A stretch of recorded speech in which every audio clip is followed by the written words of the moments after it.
रात को करीब 1 बज रहे थे। हम दोनों कमरे में चले गए। आधे घंटे तक घोड़ी बनाकर मस्ती की।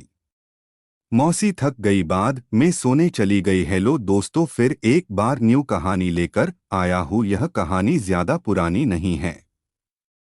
जो आपको सुनाने जा रहा हूँ, मेरा नाम देवेन है।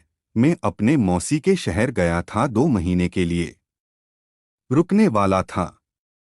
एक रात मेरी नींद खुली तो हल्की सी आवाज सुनी तो देखा मौसी अपने कमरे में रो रही थी। मैं मौसी के पास गया और पूछा, क्या हुआ मौसी जी, और इतनी रात को क्यों रो रही है? तो मौसी बोली, मौसा जी आपके प्यार नहीं करते, वह मुझे रात वाला प्यार नहीं देते। मैं कब तक ऐसे रहूंगी? मेरी मौसी मौसा से खुश नहीं थी और कुछ दिन मौसा कहीं बाहर गए थे।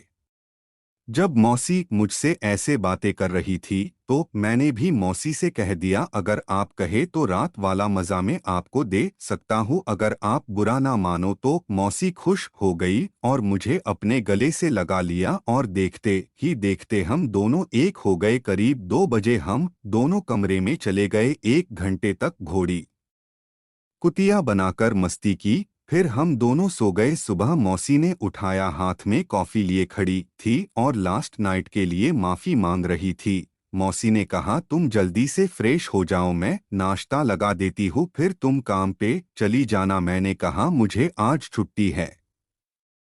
दोस्तों, फिर मैंने मौसी को करीब खींच लिए और उनके पीठ को ऑयल मसाज कर रहा था और वो कामुक हो रही थी। फिर मैंने उन्हें घोड़ी बनाकर मस्ती की। मौसी मुझसे काफी खुश थी। फिर मैंने मौसी को कहा, आप मौसा जी को छोड़ क्यों नहीं देते? तो वो बोली, समाज के डर से, सबके सामने वो मेरे पति है, समाज में रहना है तो शादी निभानी तो होंगी। और इस तरह मैं मौसी को कामक्रीड़ा का सुख देते रहा और मेरे 2 महीने खत्म हो चुके थे। अब मैं अपने शहर वापस आ गया था।